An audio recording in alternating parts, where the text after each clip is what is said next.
धर्म स्नेही बंधुओं,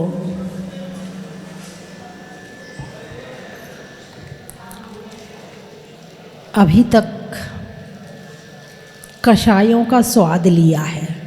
किसका? कषायों का। आँख, नाक, कान, मुंह तो एक निमित्त है। क्या है? निमित्त है, कारण है, मशीन है। क्या है ये? मशीन है। जैसे कि हार्ट एक मशीन है। मशीन है कि नहीं? क्या करती है? पंपिंग करती है। पेट एक मशीन है। क्या करता है? पेट में भोजन को पचाता है और रस बनाता है ना? कान एक मशीन है जिसके माध्यम से आत्मा सुनती है। और कान खराब हो जाए तो, मशीन खराब हो जाए तो, आजकल तो नई मशीनें बनने लगी, कान की मशीन बन गई, लेकिन ज़्यादा खराब हो जाए तो फिर वो मशीन भी काम, डॉक्टर भी कह देता आई एम सॉरी, है ना? नाक भी एक मशीन है। क्या करती है? बाहर की खुशबू और बदबू को हमें बताती है। जिह्वा भी एक मशीन है। क्या? जिह्वा भी एक मशीन है। क्या करती है? भोजन के स्वाद को हमें बताती है, ये मीठा है, ये खट्टा है, ये कड़वा है, ये कषायला। इनको ज़रा शांत करना। आप मेरे तरफ पीठ करके बैठी हो। हाँ, है ना? शरीर भी एक मशीन है जो ठंडा, गरम, हल्का, भारी, रूखा, चिकना, कड़ा, नरम ये बताता है ना? मशीन सारी है। किसको मिली है मशीन? आत्मा को मिली है। किसको मिली है? आत्मा को मिली है। ठीक है? आत्मा इन मशीनों के माध्यम से बाहर के पदार्थों का रस लेती है। किसके माध्यम से? मशीनों के माध्यम से। ठीक है? हाँ या ना? सही है या गलत है? सही है। जब ये मशीन पुरानी हो जाएगी फिर क्या होगा? आत्मा इसको छोड़ देगी। क्या करेगी? इसको छोड़ देगी। फिर अगले शरीर में चली जाएगी, फिर नई मशीन मिल जाएगी, है ना? और इस तरह से अनंत काल तक मशीन मिलती रहती है और हम इसमें घूमते रहते हैं। ठीक है? अच्छा, अब मशीन तो मशीन है। मशीन अच्छा और बुरा नहीं जानती है। अच्छा बुरा कौन जानता है? आत्मा जानती है। रसगुल्ला मीठा है, किसने बताया? जीव के माध्यम से आत्मा ने बताया। जीव के माध्यम से आत्मा ने बताया। ये साड़ी सफ़ेद रंग की है, किसने बताया? अरे पीछे वाले बोलेंगे ना, ये साड़ी सफ़ेद रंग की है, किसने बताया? आँख ने बताया। आँख ने नहीं बताया। आँख ने तो केवल देखने का काम किया है। बताने वाली तो आत्मा है, जानने वाली तो आत्मा है। जैसे आपके मोबाइल में कैमरा है, अरे बोलिए ना, आपने फ़ोटो खींची तो कैमरे ने क्या किया? फ़ोटो खींच दी। अब इसमें कौन सा कलर है, कौन सा रंग है, किसकी फ़ोटो है, तुम्हारा दुश्मन है कि मित्र है, तुम्हें अच्छा लगता है कि नहीं लगता, ये कौन बता रहा है? आत्मा। मोबाइल नहीं बता रहा है। मोबाइल ने तो फ़ोटो खींच दी। अब कौन है, क्या है, अच्छा है, बुरा है, इसको करने वाला आत्मा है। कौन है? तो जैसे मोबाइल एक मशीन है, ऐसे शरीर भी एक मशीन है। मशीन मशीन को चला रही है। क्या? मशीन मशीन को चला रही नहीं।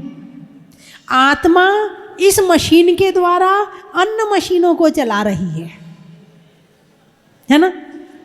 तो मैंने जो अभी कहा था आपसे, आत्मा रस लेती है। क्या करती है? रस लेती है। ये तो हो गई शरीर एक मशीन। अब इसमें रस लेने वाली हो गई आत्मा। अब इसमें एक और चीज काम करती है, कर्म का उदय। क्या काम करता है?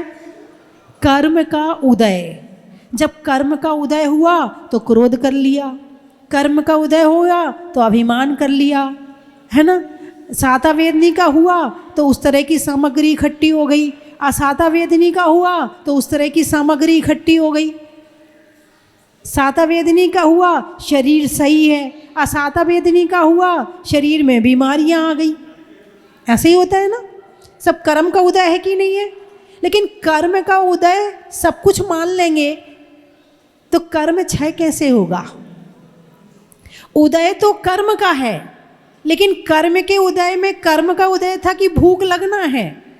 सुनिए बड़े ध्यान से, बड़ी गहरी बात कहने जा रही हूँ। कर्म का उदय था कि भूख लगना है, और उस भूख में हमने भोजन कर लिया तो कर्म का बंध हो गया। पहली बात, अभी कर्म का बंध नहीं हुआ, भोजन कर लिया, कर्म का बंध नहीं हुआ। अब कर्म का बंध कैसे होता है? असाता वेदनी कर्म के उदय में भूख लगी, ठीक है, मुझे ये नहीं ये खाना है, तुमने ये अच्छा नहीं बनाया, तुम ये ऐसा नहीं करती हो, तुम्हें 10 बार मना कर दिया ये मत बनाया करो, तुम ऐसा बना देती, तुम इसमें ये क्यों डाल दिया, इसमें ऐसा क्यों कर दिया। अब कर्म का बंध हो गया। भोजन करने में उतने कर्म का बंध नहीं है जितना भोजन के राग और द्वेष में कर्म का बंध। ये तो बहुत बढ़िया, बहुत अच्छा, ये तो बहुत टेस्टी है, बस यही बना के देना मुझे, अब ये थोड़ा यही ज़्यादा रख दो, आज की सब्जी अच्छी बनी है, एक रोटी और दे दे। क्या सब्जी अच्छी बनी है, एक रोटी और दे दे। आसक्ति आ गई। क्या आ गई?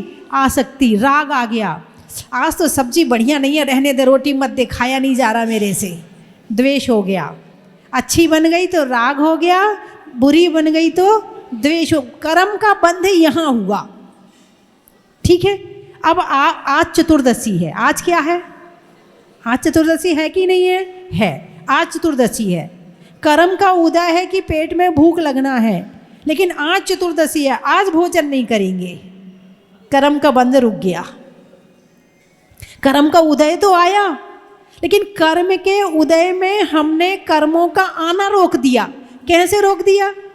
असाता वेदनी का उदय आया था, आपके घर में भोजन है, भोजन की कमी नहीं है, आपके घर में खाने के सब सामान है, उसके बाद भी आज मेरा उपवास है, आज तो शांति से बैठ के मंदिर में पूजा करेंगे, आज तो खाने की कोई टेंशन है ही नहीं है, आज तो आराम से माला भी फेरेंगे, आज तो स्वाध्याय भी करेंगे, आज तो आराम से मंदिर में रहेंगे। क्यों? क्योंकि आज मेरा नहीं, आज मेरा नहीं, आज सपने में तो मैंने उपवास किया है सपने में तो किया है, हाँ, दिमाग में तो चलता रहता उपवास करना है करना है करना, मगर गाड़ी को जितने पेट्रोल की ज़रूरत होती है उतना देना पड़ता है, लेकिन कभी कभी नहीं देती। हाँ, वो दिन भी आता कि आज तू कुछ भी कर, आज नहीं देना तो नहीं देना। तो मान लो उपवास कर लिया, अब उपवास करने से जो कर्म खाने में राग द्वेष होना था वो नहीं हुआ, खाने से संबंधित जितने विचार आने थे वो नहीं आए, तो जो खाने से संबंधित कर्म का बंधन होना था वो रुक गया। ठीक है, कर्म आते कैसे हैं और कर्म रुकते कैसे हैं ये मैंने आपको बता दिया। ठीक है, ये तो हो गया जिह्वा संबंधी। इसी तरह नाक संबंधी भी है, इसी तरह आँख संबंधी भी है, इसी तरह कान संबंधी भी है, और इसी तरह शरीर संबंधी है। तो मैंने जो शुरुआत में आपसे कहा था कि आत्मा ने आज तक कषायों का स्वाद लिया है। राग क्या है? कषाय है। द्वेष क्या है? कषाय है। राग में मायाचारी और लोभ आ जाएगा, और द्वेष में क्रोध और मान आ जाएगा। तो ये दोनों द्वेष में आ जाएंगे। तो राग और द्वेष, तो अनंत काल से क्या किया है अभी तक? अरे बोलिए ना, राग और द्वेष किया है। अच्छा, 9 कषाय, हास, रति, अरति, शोक, भय, जुगुप्सा, स्त्रीवेद, पुरुष वेद और नपुंसक वेद। या तो ये किया है या क्रोधमान माया लोभ किया, यही किया ना। 24 घंटे में एक क्षण के लिए भी क्या आप इनसे अलग हो पाते हैं? एक क्षण के लिए भी एक कषाय से निकलते हैं तो दूसरे में, दूसरे से निकले तो तीसरे में, तीसरे से निकले तो चौथे में, कभी 9 कषाय में, कभी कषाय में, और इसी तरह से 24 घंटे हमें पता ही नहीं चलता है हमारा गियर कब चेंज हो जाता है। गाड़ी का गियर तो पता चलता है कि सामने कुछ आया तो गियर चेंज करना है, कम करना है स्पीड, ज़्यादा करना है स्पीड, पता चलता है। लेकिन कब हम क्रोध से मान में आ जाते हैं, मान से मायाचारी कर लेते हैं, मायाचारी से लोभ कर लेते हैं, हास्य से रति कर लेते हैं, कब शोक में चले जाते हैं, कब भयभीत हो जाते हैं, अपने ऑटोमेटिक गियर लगे हैं, दिन भर चेंज होते रहते हैं और हमें पता भी नहीं चलता। हमें ये भी नहीं पता है कि हम कषाय कर रहे हैं। यदि ये पता चलने लगे कि हम कषाय में हैं, मुझे कषाय नहीं करनी है, तो भी पुरुषार्थ जागृत हो जाएगा। यही नहीं पता चलता कब ईर्ष्या हो गई, यही नहीं पता चलता है कब किसी का अपमान कर दिया, यही नहीं पता चलता कब किसको दुख पहुंचा दिया, यही नहीं पता चलता कि हमने कब क्या बोल दिया। जो मन में आया सो किए जा रहे, किए जा रहे, किए जा रहे, और एक कर्म का उदय आया 4 कर्मों का बंद कर लिया, 4 का उदय आया 12 का बंद कर लिया। बस यही चल रहा है जिंदगी भर से, अनंत काल से। बात समझ में आई कि नहीं आई? अरे बोलिए ना, आई ना? तो चर्चा चल रही है गुण स्थानों की। किसकी चर्चा चल रही है? गुण स्थानों की। कल अपनी चर्चा 10वें गुण स्थान तक की हो गई थी कि 10वें गुण स्थान में जाकर के मोह खत्म हो जाता है। तो 7वें, 8वें, 9वें, 10वें, पहले दूसरे गुण स्थान में अनंतानुबंधी क्रोध मान माया लोभ चला गया। जो बैर बांधता था, जो बहुत अधिक अहंकार करता था, यानी अनंतानुबंधी क्रोध तो आप जानते कि क्या होता है, ठीक है, कि भाई किसी से 6 महीने के ऊपर की अनबोल नहीं करनी चाहिए। थोड़ा सा बेस बढ़ाना, कहाँ गया? 6 महीने से ऊपर की अनबोल नहीं करनी चाहिए। अनंतानुबंधी क्रोध हो जाता, बैर बन जाता है, ठीक है, फिर वो जन्म जन्म में चला जाता। ये तो आप जानते हो। अनंतानुबंधी मान क्या होता है ये जानते हो? क्रोध को तो जान लिया, लेकिन मान को नहीं जाना। जब ज़्यादा अभिमान आता है तो भगवान का अपमान कर देता है, जिनवाणी का अपमान कर देता है, गुरुओं का अपमान कर देता है, और जो अपने अभिमान में गुरुओं का अपमान कर देता है वो अनंतानुबंधी मान को बांध लेता है। निधत्ति निकाचित कर्म है। कौन सा कर्म है? अब ये फल दिए बिना जाएगा नहीं। ऐसे ही मायाचारी है, धर्म में की हुई मायाचारी निधत्ति निकाचित है। धर्म में की हुई मायाचारी निधत्ति निकाचित है। और लोभ भी कैसा? बस जितना सारे दुनिया का धन है बस इधर से आ जाए, इधर से आ जाए, इधर से आ जाए। धर्म का नाम नहीं है, मंदिर नहीं जाता, दान नहीं देता, पूजा नहीं करता, अभिषेक नहीं करता। बस एक ही काम है, बस रात को 12 बजे तक हिसाब किताब करना, सुबह 9 बजे तक सोना, फिर उठे तो फिर हिसाब किताब शुरू, उससे इतना लेना, इतना देना, ये करना, वो करना। धर्म उसके जीवन में है ही नहीं है। ये अनंतानुबंधी लोभ है, सम्यक दर्शन नहीं होने देगा। जब अनंतानुबंधी लोभ गया तो फिर अभिषेक भी किया, पूजा भी करी, दान भी दिया, है ना। ये चीज़ें थोड़ी कम होने लगती है, धर्म में आने लगते हैं। तो 4था गुण स्थान मिल गया। 5वें गुण स्थान में अप्रत्याख्यान कषाय गई। तो पहले तो बाहर के प्रति था, अब जो जीवन में बुराइयां हैं अब उसको छोड़ दी और 12 व्रत ग्रहण कर लिए। अब जब और गुण स्थान ऊपर होगा तो फिर दीक्षा ले ली, मुनि बन गए। क्या बन गए? अब प्रत्याख्यान कषाय जो बैठी थी वो भी कम हो गई, अब मुनि बन गए। अब मुनि तो बन गए, लेकिन अभी संजुलन कषाय नहीं गई है। क्रोध मान माया लोभ, जैसे बल्ब होता ना, 500 वाट का बल्ब, 300 वाट का बल्ब, 100 वाट का बल्ब, 0 वाट का बल्ब, ये कषायों की डिग्री है। अनंतानुबंधी, अप्रत्याख्यान, प्रत्याख्यान और संजुलन, है ना। अनंतानुबंधी तो धर्म ही नहीं करता, सम्यक दर्शन नहीं होने देता है। अप्रत्याख्यान हो तो कोई भी जीवन में उपवास व्रत त्याग नहीं करने देता, और प्रत्याख्यान हो तो फिर मुनि नहीं बनने देता, और मुनि भी बन गए तब संजुलन कषाय है। पानी में खींची गई रेखा के समान। कषाय आती तो है मगर यूं तुरंत प्रतिक्रमण कर लेते। खम्मामी सव्य जीवनम, सव्य जीवा खंति में किसी से कुछ बोला हो, सताया हो, मारा हो, पीड़ा दी हो, हे प्रभु मुझे क्षमा करें, क्षमा करें, आगे से मैं ध्यान रखूंगा, प्रतिक्रमण कर लिया। जो गलती हुई है उसका प्रायश्चित ले लिया। कषाय तो है लेकिन अभी गई नहीं है। अब ध्यान की अवस्था आई 7वें गुण स्थान के शातिशय से। ध्यान की 2 श्रेणी है, उपशम श्रेणी और छपक श्रेणी। कल मैंने बताई थी। उपशम श्रेणी में संजुलन कषाय आदि को, आदि लिया मतलब अन्य कर्मों को भी दबाते हुए ऊपर चढ़ता है, और छपक श्रेणी में क्षय करते हुए ऊपर चढ़ता है। तो जब क्षय करते हुए ऊपर चढ़ा तो पहुंचा 10वें गुण स्थान में। जब लोभ का भी क्षय हो गया तो फिर पहुंच गए 12वें गुण स्थान में, और 12वें गुण स्थान का नाम है क्षीण मोह। क्या नाम है? क्षीण मोह। और यदि कषायों को दबाते हुए, जैसे आप अभी बैठे हैं, अब आपको क्रोध आ रहा है क्या? मान आ रहा है क्या? मायाचारी हो रही क्या? लोभ आ रहा है? नहीं आ रहा। एक टक आप बिल्कुल अपने भावों को बिल्कुल निर्मल प्रणाम किए हुए हैं तो सारी कषाय नीचे बैठ गई। कहाँ बैठ गई? नीचे बैठ गई। और आपके भाव एकदम क्या हो गए? शुद्ध हो गए, निर्मल हो गए, परिणाम शुभ में है बिल्कुल।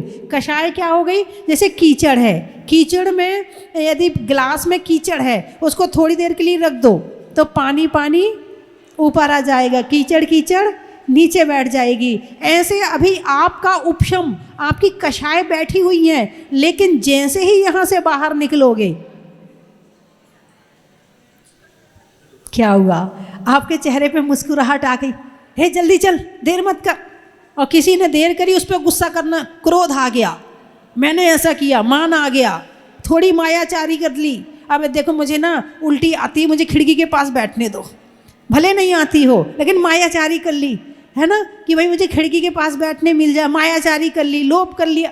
जैसे ही यहाँ से निकलोगे कषाय वापस फिर से शुरू हो जाएगी। बोलिए हाँ या ना? मंदिर क्यों होते हैं? मंदिर क्यों जाना चाहिए? मंदिर में बैठ के पूजा पाठ क्यों करना चाहिए? कुछ लोग कहते हैं हमारे घर में मंदिर है ना, हम मंदिर नहीं जाते। नहीं, मंदिर में आके कषायों का कहीं ना कहीं उपशम शांति होती है। कषाय शांत होती। जितनी देर मंदिर में रहो उतनी देर आप खाने से, पीने से, दुनिया भर के विचारों से, दुनिया भर की बातों से, सब चीज़ से बच गए। इसलिए जितना टाइम आपका मंदिर में निकल जाए वो आपका है, और जितना बाहर गए तो कषाय शुरू।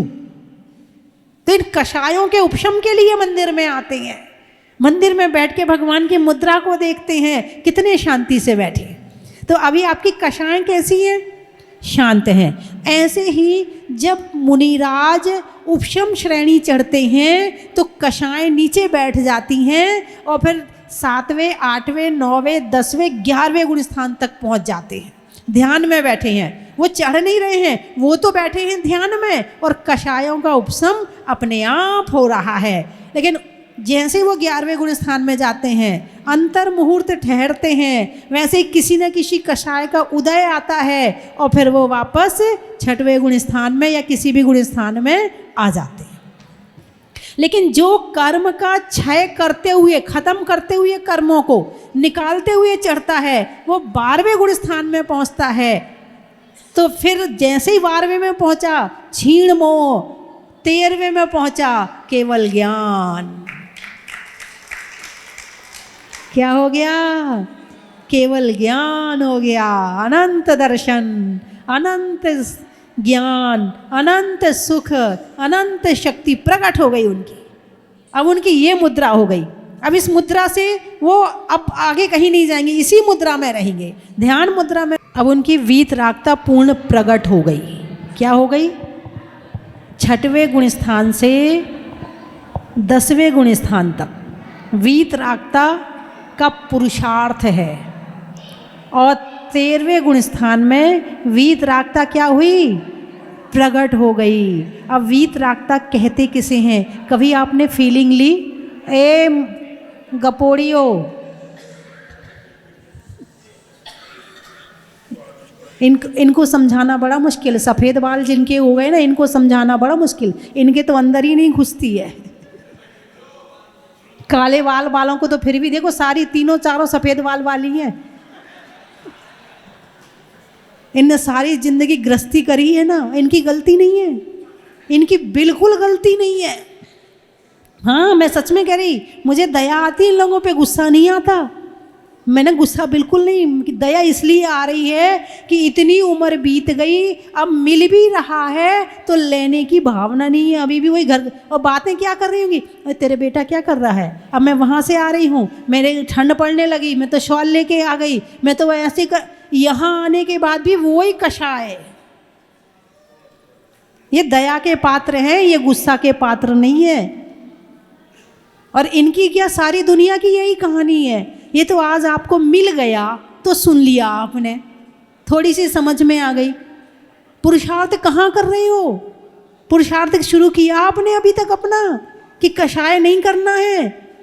अभी भी क्रोध मान माया लोभ इसी शरीर में लगे हैं। शरीर से निकलते तो बच्चों में लग जाते हैं, बच्चों से निकलते तो मकान में लग जाते हैं, मकान से निकलो तो किचन में लग गए, किचन से निकलो तो कपड़ों में लग गए, कपड़ों से निकले तो नोट में लग गए, नोट से निकलो तो मित्रों में लग गए।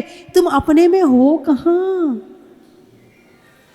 फिर कहते माता जी बहुत दुख है, भगवान बहुत दुख है, ये ठीक कर दो, वो ठीक कर दो। किसने बुलाई ये दुख? बोलिए ना। भगवान बहुत दुख देते हैं, भगवान बहुत दुख दे रहा है, भगवान ने उनके साथ बहुत बुरा किया है। किसने किया?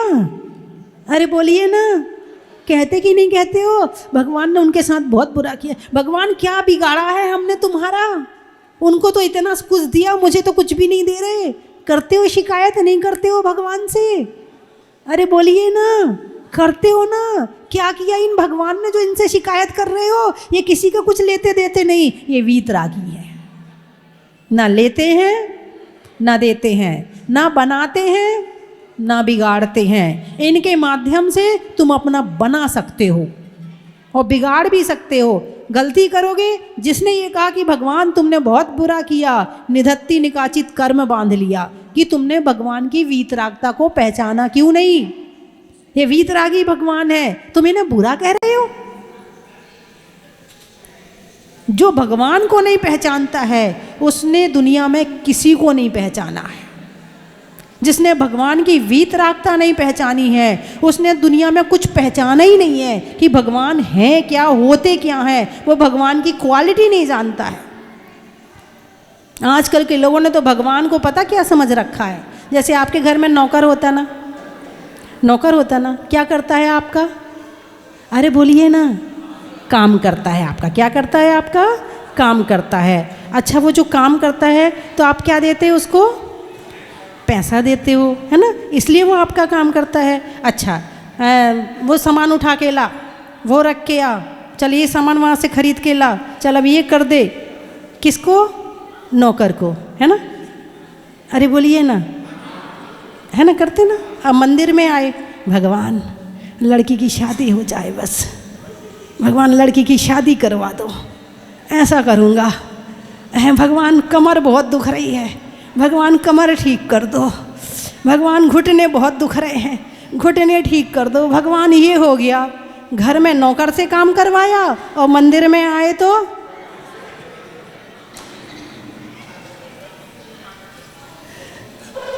बोलिए हाँ या ना। तुमने भगवान को समझ क्या रखा है?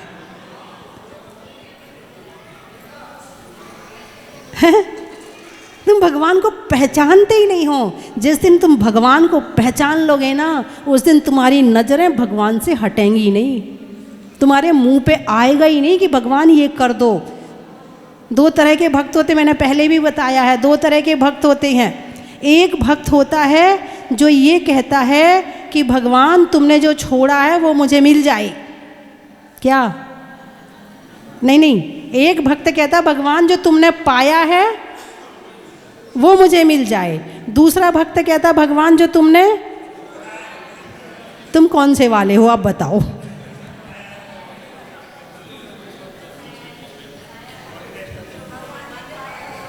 जिस दिन तुम भगवान को पहचान लोगे ना, उस दिन तुम यही कहोगे कि भगवान जो आपने पाया है वो मुझे मिल जाए।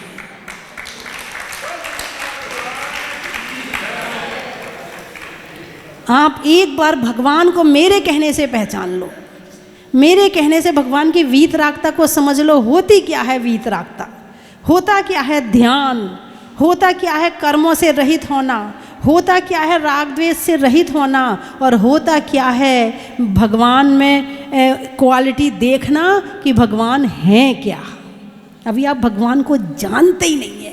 भले आप 70 साल के हो गए, 80 साल के हो गए, मंदिर में भी आके वही तेरी मेरी, तूने क्या सब्जी बनाई, आज तो मेरी सब्जी जल गई, आज तो मैं कुकर चढ़ा के भूल गई, आज तो मेरा दूध उफन गया, आज तो मेरा। मंदिर में आके भी तुम वही करता है जो भगवान को नहीं पहचानता है।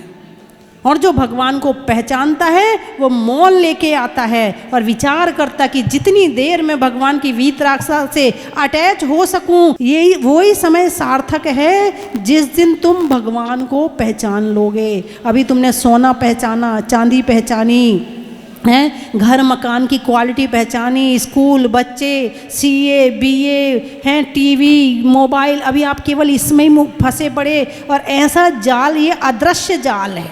कैसा जाल है? मकड़ी का जाल तो आँखों से नज़र आता है, लेकिन जिस जाल में फंसे हो ना वो दिखता भी नहीं है और उससे निकल भी नहीं पा रहे हो और दुखी भी वहीं पर हो। और इतने दुखी होने के बाद भी यही लगता मेरा जाल ठीक हो जाए, जाल ठीक हो जाए। जाल से निकलने की भावना है ही नहीं है, बस जाल ठीक कर दो भगवान। अरे भगवान से पूछो तो सही आप जाल में हो कि नहीं। जो जाल से निकल चुके हैं उनसे जाल से निकलने की भावना भाव, बस जाल ठीक कर दो। एक कड़ी टूट गई है, एक ये कड़ी टूट गई, भगवान जाल ठीक कर दो मेरा। अरे बोलिए ना।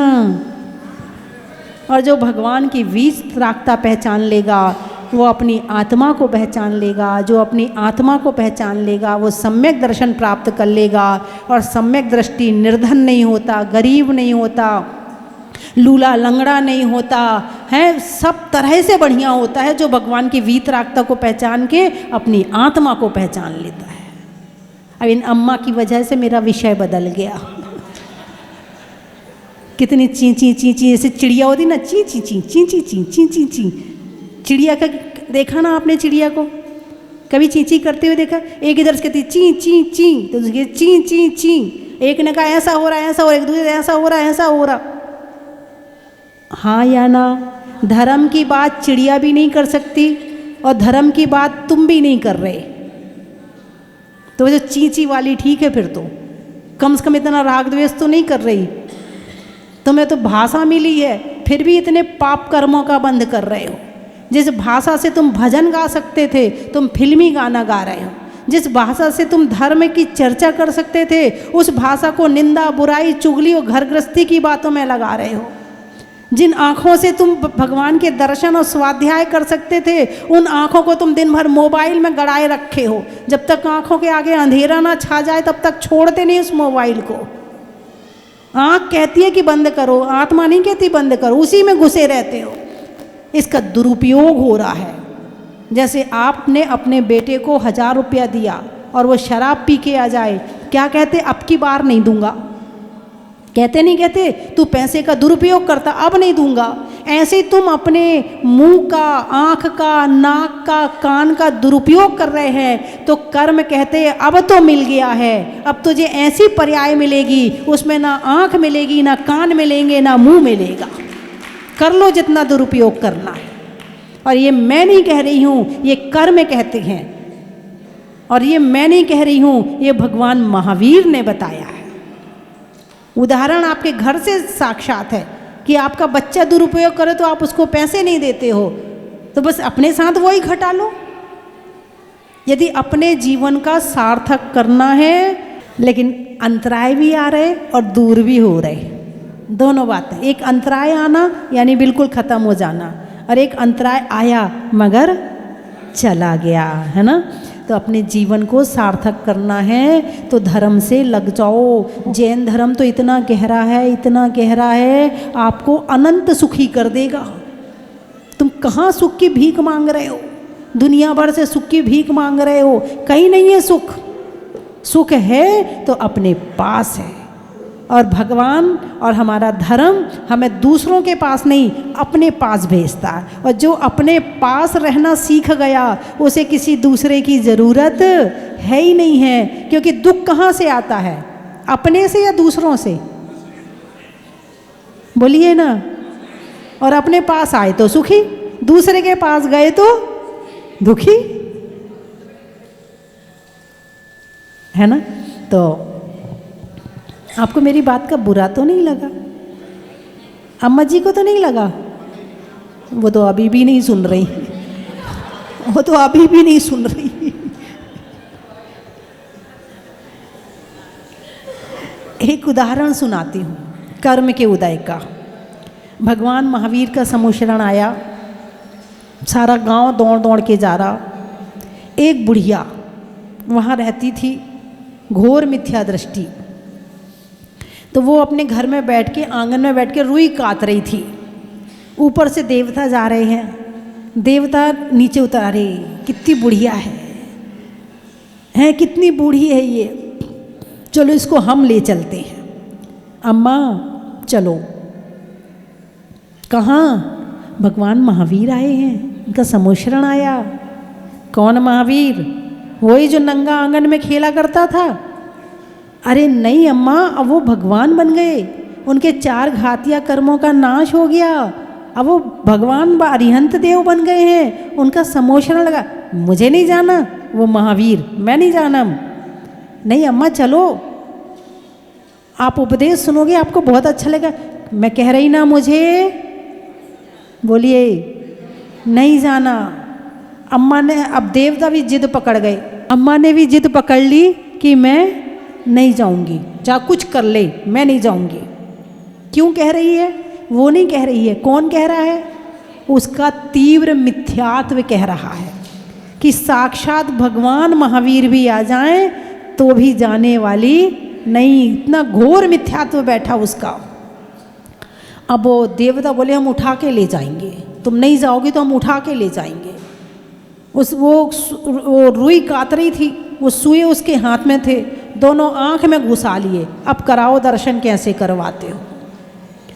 जब ज़्यादा तीव्र पाप कर्म का उदय होना तो भी जिनवाणी नहीं सुन पाते हैं। ये तो तुम्हारा पुण्य का उदय है कि तुम यहाँ भी सुन रही हो, तुम्हारा पुण्य का उदय है कि तुम टीवी में भी सुनती हो, तुम्हारा पुण्य का उदय है कि तुम्हारे भाव मोबाइल में भी सुनने के हो जाते हैं।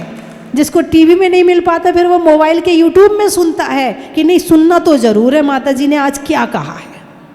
ये पुण्य का उदय मानना, जिस क्षण तुम्हारे भाव होते हैं कि तुम्हें प्रवचन सुनने हैं, समझना तुम भव्य हो, समझना तुम्हारा राग द्वेष कम करने की भावना है, तुम्हारी कषायों से बचने की भावना है, तभी तुमने ऐसा किया, नहीं तो सुनने वाली नहीं थी। बहुत पुण्य है। मंदिर में भी आ जाओ तो भी सुन लो तो भी बड़ी बात है। और नहीं तो कुछ होंगे जो अभी भी मोबाइल में लगे होंगे। मेरे ख्याल से इधर तो नहीं है कोई भी, नहीं कोई भी नहीं, सब सुन रहे, बड़े ध्यान से सुन रहे हैं। और एक हमारे परमानेंट भक्त हैं, सुनने वालों में हमारे ताराचंद जी बम, ये मुझे 12 साल से सुन रहे हैं। कितने साल से? 12 साल से। और इनके जीवन में बहुत परिवर्तन आया, बहुत परिवर्तन आया। जो सुनेगा वो पाएगा, और जो सुनेगा ही नहीं वो क्या पाएगा, है ना। चलिए मैं 3 चीज़ें बोलूँगी, आपको कहना बड़ा ही महत्व है। हिंदी में मात्रा का, स्कूल में छात्रा का, और आज आपकी जहाजपुर की यात्रा का बड़ा ही महत्व। चावल में चुनने का, बुनाई में बुनने का, और बड़ी शांति से सुनने का। चलने में पात का, मित्रों में साथ का, तीर्थंकरों में मुनि सुव्रत नाथ का। नदी में नाव का, होने में अच्छे स्वभाव का, और सुधरने में भाव का। बरेली, रायसेन बरेली, अच्छा। फूलों में चमेली का, गांव में तेली का और आने वालों में बरेली का, बड़ा ही महत्व। बैठने में चटाई का, बाल कटाने में नाई का और आने वालों में निवाई का, नहीं होने में रंज का, पंजाब में पंज का और आने वालों में बेगमगंज का, खेत में खाद का, भोजन में सलाद का और आने वालों में हैदराबाद का। बेंगलोर और इंदौर एक साथ। बेंगलोर और इंदौर। जंगल में मोर का, नहीं होने में बोर का और आने वालों में इंदौर का बड़ा ही महत्व। और आने वालों में बेंगलोर का। बड़ा ही महत्व। मेरठ। अंकलेश्वर भक्त के लिए ईश्वर का, पत्नी के लिए पति परमेश्वर का और आने वालों में अंकलेश्वर का। बड़ा ही महत्व है।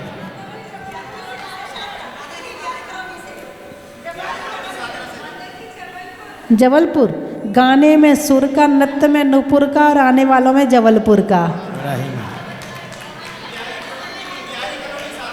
शाहदरा बिहारी कॉलोनी, अच्छा, घर में नानी का, पीने में पानी का और आने वालों में दिल्ली बिहारी कॉलोनी का। बड़ा ही महत्व। कुशलगढ़ माता जी, कुशलगढ़ जी। वृक्षों में बड़ का, बड़ की जड़ का और आने वालों में कुशलगढ़ का। बड़ा ही महत्व। बिल्कुल। देहरादून, अच्छा, आटे के चून का, महीनों में जून का, गरम में खून का और आने वालों में देहरादून का। हापुड़। हापुड़, अच्छा, नहीं करने में कुड़कुड़ का। वो कहते हैं ज़्यादा गुस्सा करते बोले कुड़कुड़ाओ मत, नहीं करने में कुड़कुड़ का, पानी में बुड़बुड़ का और आने वालों में हापुड़ का। बड़ा ही महत्व है। और कहीं के रहेगा ना। जयपुर, अच्छा, रिश्तों में ससुर का, देवों में असुर का, आने वालों में जयपुर का। हाँ, बम्बई माता जी, बम्बई। नहीं करने में गड़बड़ का और अज्ञानियों के बुढ़ापे में बड़बड़ का और आने वालों में टीकमगढ़ का। बड़ा ही महत्व है। लोहारिया राम की सिया का, सावन में बिया का और आने वालों में लोहारिया का। माता जी। उदयपुर पशुओं में खुर का, गाने में सुर का और आने वालों में उदयपुर का। भीलवाड़ा का। मेरठ वृक्षों में बट का, हरिद्वार में मठ का और आने वालों में मेरठ का। भीलवाड़ा के बोला। महिलाओं में कड़ा का, भोजन में बड़ा का और आने वालों में भीलवाड़ा का। बम्बई, बम्बई से होता है। महीनों में मई का, रजाई में रुई का और आने वालों में मुंबई का। बड़ा ही महत्व है।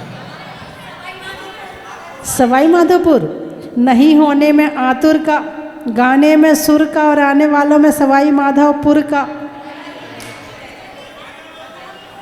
जलेसर, अच्छा, शरीर में सर का, पक्षी में पर का और आने वालों में जलेसर का। बड़ा ही महत्व है। अलीगढ़ का वृक्षों में ताड़ का, नहीं आने में बाढ़ का और आने वालों में अलीगढ़ का। बड़ा ही महत्व है। धरियावद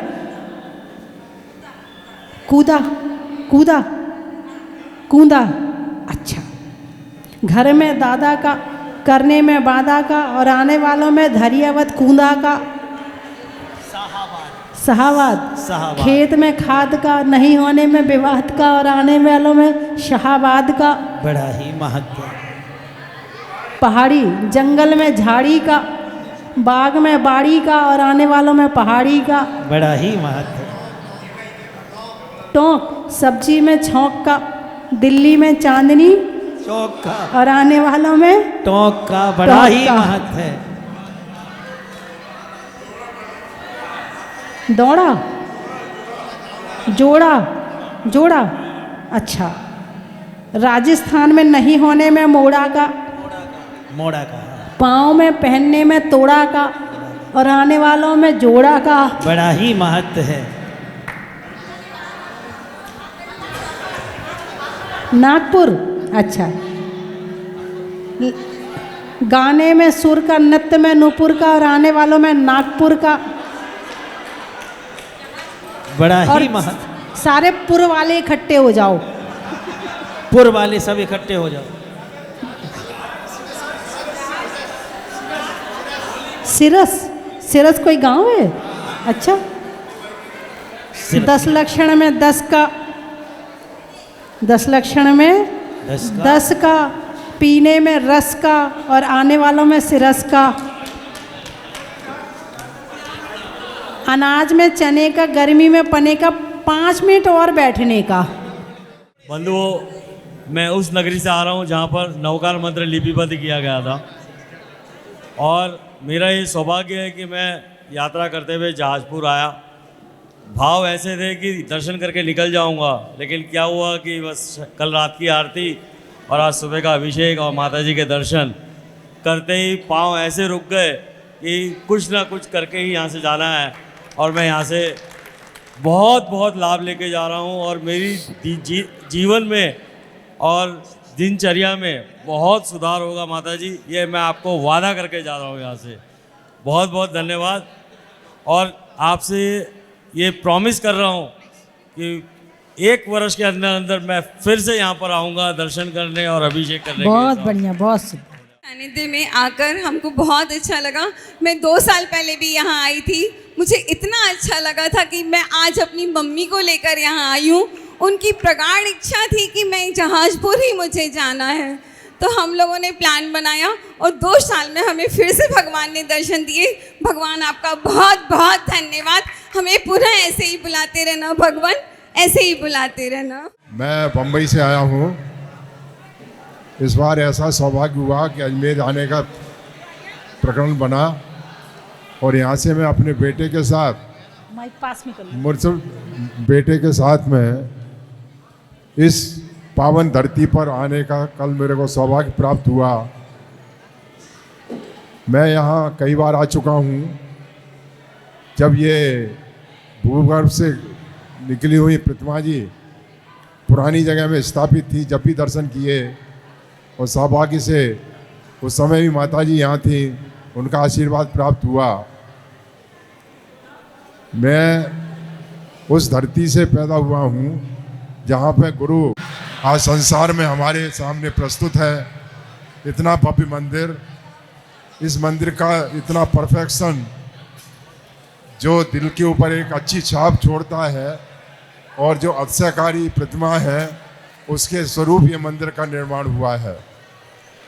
मैं इतना सौभाग्यशाली हूँ, मुझे मालूम नहीं था कि माता जी यहाँ पर विराजमान है।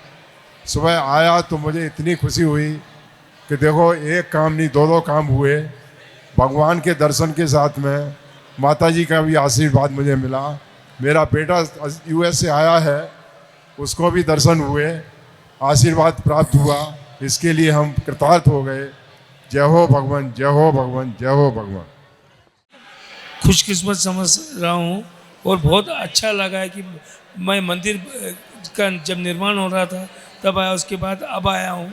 तो आज मुनि सूरतनाथ भगवान के शांति धारा करने का भी सौभाग्य प्राप्त हुआ, माता जी के दर्शन करने का भी सौभाग्य प्राप्त हुआ। मैं माता जी से ये चाहूँगा कि मुझे आशीर्वाद दें।